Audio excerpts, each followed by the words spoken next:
I arrive a little early. I'm invited, but I'm not on the guest list. I'm on the special list. It's the entertainment list. It's a list of one.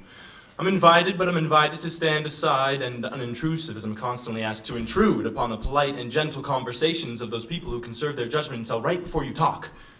And I'm expected to just walk right up to each and every one of them and ask, would you like to see a magic trick? Now, politely, they might allow me to interrupt, but if they don't, I'm sentenced to standing politely, idly, awkwardly by as they finish their talk. Would you like to see a magic trick? Business, politics, the latest gossip, or other antics, they lick up like ants' lips, the sugar of their first-class white shiny collar and blue-black dress talk, most of which has the same appeal to me as chaps that are assless. Would you like to see a magic trick? I ask this third time, which is like the second and first utterance. They ignore and continue their philosophical discourse between bites of hors d'oeuvres served by men with, I assume, much the same urge to hurl their plates to those faces with hatred as they walk through the crowds of rich white men and women who talk down on each other and up on their children. Would you like to see a magic trick? It seems that they don't, and again I wonder why I'm here as I'm brought into their conversation answering questions like the headlights ask the deer. I stare blankly at this man with white skin and white hair.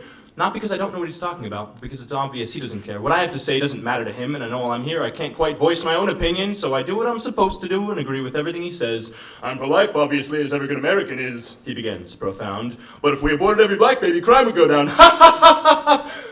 And they laugh. And I have to, too. Though with a little held back by the mouthful of food that I almost vomited on this morally poor man's $400 shoes. I'm getting nowhere with these people and realize I'm spending another evening being paid as the magician without a single card trick. I mean, I have to force myself to remember that this is better than kids' birthdays. But even the big paycheck at the end of the day, as I walk out the driveway, can't take the taste out of my mouth of those vile people who populated my presence and pressed their prose down deep, deep into my poor, poor earlobes.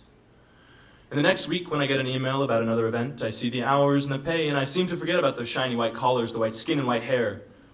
But only for a second, before I imagine putting them all on boxes and cutting them in half. My army of pigeons and bunnies tear skin from their flesh. I take my linking rings and I choke them to death. I throw my cards like knives into their chests, for you've never seen the wrath of a 15-year-old magician. Is that your fucking card? Is it?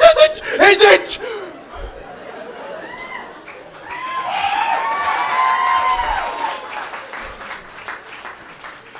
I collect myself,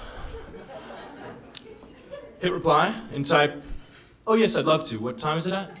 And I send it.